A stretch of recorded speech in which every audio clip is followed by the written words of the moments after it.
Hello friends, I'm Mukesh Goyal. I hope कि आप सारे बहुत अच्छे हैं। फ्रेंड, जो 20 नवंबर यानी कि आज जो मॉर्निंग शिफ्ट में पेपर हुआ है, उसका हम कुछ एनालिसिस कर लेते हैं फ्रेंड्स। ये जो सारी मैं बात कर रहा हूँ फ्रेंड्स, वो जो स्टूडेंट पेपर दे के आए हैं, उनके मेमोरी बेस्ड है। तो आप इसको ध्यान से समझ लें कि किस तरह का क्वेश्चन आ रहा है, किस तरह का पेपर सेट हो रहा है। अगर मैं ओवरऑल बात करूँ पेपर की, जैसे ही मेरी स्टूडेंट से बात हुई है, उनके अकॉर्डिंग अगर बात करूँ, पेपर बहुत ज़्यादा टफ नहीं कह सकते, पेपर ठीक था। थोड़ा-सा क्या है, सोचना है, थोड़ा-सा मतलब कहने का मतलब थोड़ा-सा एनालिसिस पे तो ध्यान देना है। जो हम शुरुआत से ही बात कर रहे हैं फ्रेंड्स, कि हमें ऐसा नहीं है कि हम सिर्फ़ याद कर लें या सिर्फ़ हम ऐसा कर लें कि डायरेक्ट क्वेश्चन्स याद करने वाला कोई इश्यू नहीं है। मतलब डायरेक्ट ऑप्शन हम याद करके बैठ जाते हैं। मैं बार-बार वीडियोज़ में कहता हूँ कि आप चीज़ों को समझिए और चीज़ों को थोड़ा-सा एनालाइज़ करें, ठीक है ना? तो उसी तरह का पेपर था, टफ नहीं था, बढ़िया पेपर था, बढ़िया शांति से करने वाला पेपर था और मुझे नहीं लगा कि कुछ टफ पेपर था। हाँ, जिसका डीआई और मैथ अच्छा नहीं था, मीन्स जिसने प्रैक्टिस घर पे नहीं करी, जो ज़्यादातर उस पे भी टीचर के भरोसे रहते हैं, उनका थोड़ा-सा मुझे लग रहा है, थोड़ा-सा दिक्कत हुई। मैंने टीचर के भरोसे वाली बात इसलिए कही फ्रेंड्स, क्योंकि डीआई और मैथ जो है ना, उसमें खुद प्रैक्टिस बहुत ज़्यादा करनी पड़ती है। तो आगे मैं बात करूँगा फ्रेंड्स कि किस तरह की बातें हुई हैं पेपर में। अगर मैं डीआई की बात करूँ फ्रेंड्स, तो जो क्वेश्चन है वो परसेंटेज पे पूछे गए थे ज़्यादातर, किस पे? परसेंटेज पे, डीआई पे। और जो आपकी डीआई में जो टेबल दी गई थी, वो रेशियो में दी गई थी। मेरी बात समझ रहे हो ना? जैसे डीआई की जो टेबल दे दी, टेबल एक तरफ रेशियो लिख दिया और रेशियो में मेल फीमेल का ऐसा कुछ रेशियो का क्वेश्चन आया था और जो टेबल बनी हुई थी और जो क्वेश्चंस दिए हुए थे वो परसेंटेज में करने थे। मीन्स आपको रेशियो भी आना चाहिए, परसेंटेज भी आना चाहिए। तो कुछ-कुछ टॉपिक है, जैसे रेशियो है, परसेंटेज है, एवरेज है, ये चीज़ आपको जो नेक्स्ट सेशन में एग्ज़ाम है उनके लिए मैं रिक्वेस्ट करूँगा कि इनके फ़ॉर्मूलेज़ देख लें और एक-एक, दो-दो क्वेश्चन भी निकाल लें, तो जो बड़ा अच्छा रहेगा, ज़्यादा बेहतर रहेगा। तो ये बात करें। अगर मैं पैसेज की बात करता हूँ फ्रेंड, जो आपका पैसेज आया है, वो ईज़ी था, काफ़ी ईज़ी पैसेज था और वो कोविड से रिलेटेड था। किससे रिलेटेड था? कोविड से रिलेटेड था। और इस पैसेज में सिंपल बातें दी हुई थी, जैसे कोविड आने से किस-किस चीज़ों पे इफ़ेक्ट पड़ा है, जैसे टूरिज़्म पे कैसा इफ़ेक्ट पड़ा है, इकोनॉमी पे कैसा इफ़ेक्ट पड़ा है, तो इसके तो सारे नेगेटिव ही इम्पैक्ट आने थे। इसके तो सारे के सारे जो प्रभाव है, वो नेगेटिव ही आने थे। तो अगर पैसेज पढ़ने का भी किसी स्टूडेंट के पास टाइम ना हो, कई बार क्या होता है और टाइम लग गया, तो सीधा क्वेश्चन से भी जा सकते हैं, जो नेगेटिव अप्रोच वाले आंसर थे, वो देने होते थे। तो बिल्कुल सिंपल था, ये पैसेज बहुत टफ नहीं, क्या टफ था ही नहीं। अगर मैं बात करूँ करंट की बात, जो करंट की बात पूछी गई है, जो करंट से क्वेश्चन वैसे से पेपर में पूछे नहीं जाते हैं ना फ्रेंड्स, तो 1-2 क्वेश्चन करंट का भी डाला। जैसे मेरी स्टूडेंट से एक से बात हुई, उन्होंने बताया कि इस तरह की टैगलाइन डाली हुई थी कि let truth prevail is the tagline of which newspaper, सत्य की जीत होने दो, किस अखबार की टैगलाइन है, ऐसा क्वेश्चन भी डाला गया था। तो अगर हम इसको सर्च करते हैं तो हमें मिलता है टाइम्स ऑफ इंडिया की ये टैगलाइन है। तो आप इस बात को भी देख लेना, ऐसा क्वेश्चन भी बना है, तो एक क्वेश्चन ये भी आया है, ठीक है? तो इस तरह का क्वेश्चन भी लेके आ सकता है, 1-2 क्वेश्चन, तो कोई बात नहीं, उस क्वेश्चन की ज़्यादा टेंशन नहीं लेनी है।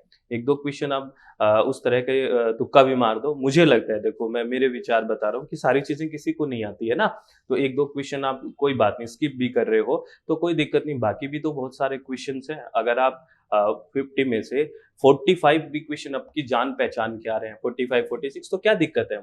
मेरी बात समझो, जान-पहचान का मतलब जिनके बारे में आपने पढ़ा है, जिसके बारे में डिस्कशन किया है और कंप्लीट तो किसी को आता थोड़ी है 50 के 50 क्वेश्चंस। तो इस तरह जैसे मैंने आपको क्वेश्चन दिखाया कि ये क्वेश्चन आया, तो अब टेंशन लेके मत बैठ जाना कि सारे करंट की बुक निकालेंगे, वो करंट में भी कुछ करंट, अरे भाई ऐसा क्यों पैनिक हो रहे हो? सारा करंट याद होता है क्या एक दिन में?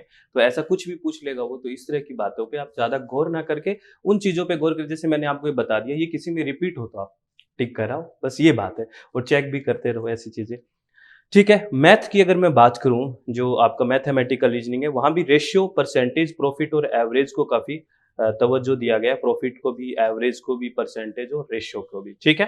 तो ध्यान रखना। एक स्टूडेंट से मेरी बात हुई, तो वो स्टूडेंट है ना, आपको पता है, देखो जो कोई पेपर करके आता है स्टूडेंट, तो थोड़ा घबराहट हो जाता है ना एकदम से बाहर आके, तो उसको लगता है कि सारा पेपर में मैथ ही मैथ आ गया होगा, सारे क्वेश्चंस आते हैं, उसको मैथ आ नहीं रहा था, तो वो उस टेंशन में बड़ा था कि अरे मैथ मैथ है, वो इतने ही क्वेश्चन आते हैं, ज़्यादा घबराने की ज़रूरत नहीं है।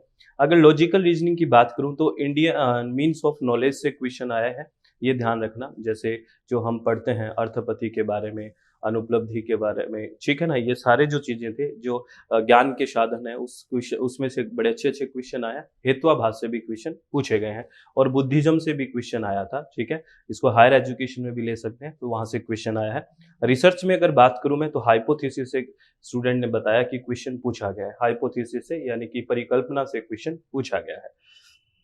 टीचिंग एप्टीट्यूड से क्वेश्चन पूछे, तो इसमें तो आप एक शब्द याद रखना, इफेक्टिव टीचिंग से ही क्वेश्चन बनते हैं, किसी भी तरह से मिला के इफेक्टिव टीचिंग से ही क्वेश्चन बनता है, ठीक है ना? जो हमारी पहले भी बात होती रही है, इफेक्टिव टीचिंग से ही होता है। जैसे इसमें, और इस पेपर की एक बात और खासियत बता दूं फ्रेंड्स, ये खासियत इस पेपर की ये है कि इस पेपर में जो आया है वो ज़्यादातर मैचिंग के क्वेश्चंस बहुत आए हैं। और मेरी स्टूडेंट से बात हुई, तो उनकी मेमोरी के बेस में आपको बता रहा हूँ कि कोई ऐसा नहीं आया है जिसमें फुल फॉर्म वाला, जैसे होता है ना कि इसका फुल फॉर्म क्या होगा, ऐसा कोई क्वेश्चन नहीं पूछा गया था। ज़्यादातर क्वेश्चन स्टेटमेंट्स के क्वेश्चन थे, स्टेटमेंट के क्वेश्चन, और मैचिंग के कह रहे हैं, मैचिंग के और भी ज़्यादा क्वेश्चंस थे, मैच करने वाला। तो बड़ा ईज़ी हो जाता है मैचिंग वाला, क्योंकि आप 4 इधर है, 4 इधर है, तो 1-2 भी आता है तो सेट बैठ जाता है ऑप्शन की तरफ जाके देखो तो, ठीक है? और ये सिंक्रोनस और एसिंक्रोनस का क्वेश्चन आ गया, ठीक है? जिसको हमने अथाह बार करा है, कितनी बार करा है पता नहीं, समकालिक और असमकालिक वाला, और ये इंस्टेंट मैसेज वगैरह यही ऑप्शन दे दिए। तो ये भी अच्छा क्वेश्चन था, बड़ा शानदार क्वेश्चन है, और ये तो बोनस में लग गया सभी को, बड़ा अच्छा, और बहुत बार बात कर चुके हैं ना। तो सिंक्रोनस और एसिंक्रोनस के बारे में भी क्वेश्चन आया था। मैचिंग की बात करें, और ओपन और डिस्टेंस लर्निंग से स्वयं, मॉक, ये सब ओपन डिस्टेंस लर्निंग कैसा है, ये सब मैच करने का आया, और ये इन्हीं में से शब्दों के साथ मैच करना था, ठीक है? मैचिंग के क्वेश्चन अच्छे हैं। और आगे मैं बात करूँ, आईसीटी में स्टेटमेंट का क्वेश्चन भी आया था। ये सीधा हम किसी स्टूडेंट को आया था, teacher for learners optimum outcome, ICT को इसलिए यूज़ करते हैं कि ऑप्टिमम आउटकम आए, तो इस तरह का स्टेटमेंट भी आया था। तो मतलब अच्छा-सा परिणाम आए, ये क्वेश्चन भी हमने किया है, और ये स्टेटमेंट में डाल दिया क्वेश्चन, ठीक है ना? और ये जो है फ्रेंड्स, आप लोगों से एक रिक्वेस्ट है, आप लोग पैनिक ना होएँ बिल्कुल भी। इस क्वेश्चन का मैं आपको आंसर नहीं बता रहा, which organization recently introduced environmental education. Environment, कौन सी ऐसी ऑर्गेनाइजेशन है जिसने रिसेंटली इन्वायरमेंट एजुकेशन को इंट्रोड्यूस किया है, ये क्वेश्चन पूछा गया है, ठीक है? ये आपको मैं होमवर्क दे रहा हूँ, देखता हूँ कितने लोग डिस्कशन करते हैं। और इसमें कुछ नहीं करना, आप लोग ऐसे जैसे मेरे पे गुस्सा होने की जरूरत नहीं है। आप कई लोग कह रहे हो अभी क्यों नहीं बता रहे, आप क्यों वीडियो देख रहे हैं, फिर आप बता ही नहीं रहे थे। मैं बता रहा हूँ क्योंकि आप कुछ इसमें से निकालोगे ना, इसको गूगल पे ही सर्च कर लेना, आप ज़्यादा इधर-उधर जाने के, इससे 2 बातें और ऊपर-नीचे लिखी हुई मुझे लग रही थी, ये बात भी पता होनी चाहिए। अगर मैं सिर्फ़ यहाँ आंसर बता के चला जाऊँगा, आप देखोगे नहीं, और वो 2 बातें भी आपकी छूट जाएगी। हो सकता है वो आगे वाले एग्ज़ाम में ऊपर-नीचे वाली 2 बातें भी पूछ ले, फुल फॉर्म भी पूछ ले जिसकी बात है। तो मैं प्लीज़ आपसे रिक्वेस्ट करता हूँ, आप कमेंट बॉक्स में इस तरह की बातें करिए कि इसका आंसर क्या है? मैं देखता हूँ आपके कमेंट बॉक्स, ठीक है? और कम्युनिकेशन बैरियर से भी क्वेश्चन आया, ठीक है? कम्युनिकेशन से बैरियर, शायद साइकोलॉजिकल बैरियर है, इस तरह का कोई क्वेश्चन आया था, ठीक है ना? मनोविज्ञान से संबंधित क्या-क्या बैरियर है, इस तरह से कोई क्वेश्चन आया, ठीक है? तो बड़ा टफ नहीं कह सकते क्वेश्चंस को, बड़ा ठीक क्वेश्चन था। अगर किसी ने चित्त को रिलैक्स करके मन की शांति से क्वेश्चंस किए हैं, तो आराम से हुए हैं। मेरे जो स्टूडेंट हैं जिनसे मेरी कुछ बात हुई है, तो उन्होंने यही कहा है कि सर हमने बहुत अच्छे से शांति से पेपर करा, तो बड़ा अच्छे से हुआ, और रिलैक्स होके आपके बात को याद रखा कि चित्त को शांत रखने वाली, तो बड़ा अच्छा लगा, और बड़ा अच्छे से अटेम्प्ट हुआ है पेपर। हाँ, लेकिन हमें थोड़ा-सा प्रॉब्लम आई, वहाँ ज़िक्र भी किया उन्होंने, जैसे 1-2 क्वेश्चन जो बहुत नया आ गया करंट का, वहाँ उन्होंने बताया भी सर यहाँ पे थोड़ी प्रॉब्लम थी। दूसरा ये बताया उन्होंने कि कुछ स्टूडेंट्स ने प्रैक्टिस घर पे कम की थी, मैथ और डीआई वगैरह की ना, तो वहाँ पे उनको थोड़ी-सी प्रॉब्लम आई। बाकी ओवरऑल थ्योरेटिकल जो पोर्शन है, जो है वो बहुत बेहतर रहा है, और किसी तरह की कोई नहीं मुझे टेंशन दिखी, और सब अच्छा है। तो आप भी आगे आने वाले एग्ज़ाम्स के लिए आपको ऑल द वेरी बेस्ट। आप खुश रहें, चित्त को शांत रखें, मन को रिलैक्स रखें। और फ्रेंड्स, आप लोगों से बस एक मैं रिक्वेस्ट कर सकता हूँ, और ये मेरे विचार हैं कि आपको एक क्वेश्चन नया दिखा और ये क्वेश्चन आ गया, अब मैं क्या करूँ, इस तरह से बात नहीं करनी है। आपकी तैयारी बहुत अच्छी है, बहुत बेहतर तैयारी है आपकी। बस कोई बार हो जाता है ना, कोई क्वेश्चन नया आ गया, तो ऐसा नहीं है कि सारों को छोड़ के मैं तो इसी क्वेश्चन के पीछे भागूँगा। ये हमारा वीडियो जो आता है उसमें हम जैसे एक क्वेश्चन का मैंने होमवर्क दिया, एक का आंसर करा दिया, तो वो आंसर आपको याद हो गया, होमवर्क वाला भी आपको याद हो ही जाएगा, ठीक है? तो बस ये 2 क्वेश्चन नए ऐड हो गए आपके ज्ञान में, और वहाँ है तो टिक कर आना। ऐसा नहीं है, नहीं उसके लिए करंट की बुक पूछना शुरू कर दो। सर एक बात पूछें? हाँ, पूछो। करंट की कौन सी बुक ले लूँ, कल एग्ज़ाम है। अरे भाई, क्या बुक का करेगा? जब अपने इतना, ऐसा तो हर कोई, कल को कोई और क्वेश्चन आ गया तो उसकी बुक ले गए हम। परसों किसी कोई और नया क्वेश्चन डाल दिया, तो ऐसे नहीं करते। 50 के 50 क्वेश्चन किसी के नहीं देखे होते, ठीक है ना? जो ये कहता है कि मैंने 50 के 50 क्वेश्चन देख रखे थे, तो मुझे तो विश्वास नहीं होता, ऐसा तो नहीं होता है, क्योंकि कॉम्पिटिटिव एग्ज़ाम है वो, ठीक है ना? तो इस तरह की चीज़ें होती रहती है, आप बिल्कुल टेंशन ना लें, चित्त को रिलैक्स रखें, मन को शांत रखें, आपकी तैयारी बहुत बेहतर है, घबराएँ नहीं। इस जो हम डिस्कशन करते हैं, ये घबराने के लिए नहीं है कि मैं एनालिसिस करता हूँ कि आप घबरा जाओ, इससे अच्छा तो एनालिसिस ना करें फिर अगर आप घबराओगे तो।